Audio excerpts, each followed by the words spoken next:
আনুষ্ঠানিকভাৱে মুকলি কৰা হ'ল প্ৰকৃতিৰ ৰম্যভূমি বগামাটিৰ মুখ্য প্ৰৱেশদ্বাৰ। ভাৰত-ভূটান সীমান্তৰ বনভোজস্থলী গোৰেশ্বৰৰ বগামাটি আজি পৰ্যটকৰ বাবে ৰঙা ফিতা কাটি মুখ্য প্ৰৱেশদ্বাৰ মুকলি কৰে বিটিচিৰ কাৰ্যবাহী সদস্য গণেশ কছাৰীয়ে। শীতৰ আগমনৰ লগে লগে ৰাজ্যৰ পৰ্যটনস্থলী বগামাটিলৈ আগমন ঘটিছে দেশী বিদেশী পৰ্যটকৰ। ভাৰত-ভূটান সীমান্তৱৰ্তী বগামাটিত ডিচেম্বৰ মাহৰ আৰম্ভণিৰ পৰা আগমন ঘটে বনভোজকাৰী দলৰ। আজি বগামাটিৰ বনভোজস্থলী ৰাইজৰ বাবে আনুষ্ঠানিকভাৱে মুকলি কৰিলে বিটিচিৰ কাৰ্যবাহী সদস্য গণেশ কছাৰীয়ে।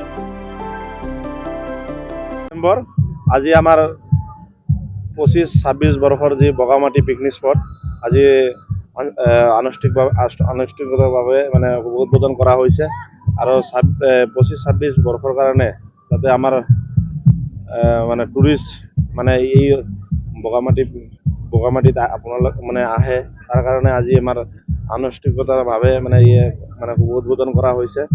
আৰু ভাৰত-ভূটান সীমান্তৰ এই এক মানে প্ৰকৃতিৰ বুকুত এক মানে সৌন্দৰ্য।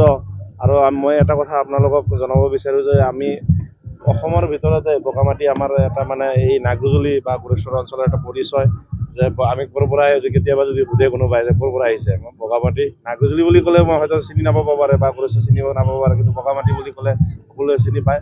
তো মই সকলো মানে এই নতুন বৰ্ষত যাতে সকলোৱে আমাৰ এই বগামাটিত আহে আৰু বনভোজ খাবলৈ আহে। নতুন বছৰত মই সকলোকে আহ্বান জনাইছোঁ। লগতে প্ৰশাসনকো মই অনুৰোধ জনাওঁ যে যাতে আমাৰ এই অঞ্চলত যিহেতু বগামাটি পিকনিক বুলি ক'লে অলপ মানে ফূৰ্তি তামচা হয়, তাৰে কাৰণে অলপ যাতে উদ্ভণ্ডলি বা মানে তেনেকুৱা ধৰণৰ কোনো পৰিৱেশৰ সৃষ্টি নহয়, তাৰ কাৰণে মই প্ৰশাসনক অনুৰোধ জনাওঁ তেখেতসকলে যাতে অলপ মানে হেৰি কৰে, মানে গুৰুত্ব দিয়ে।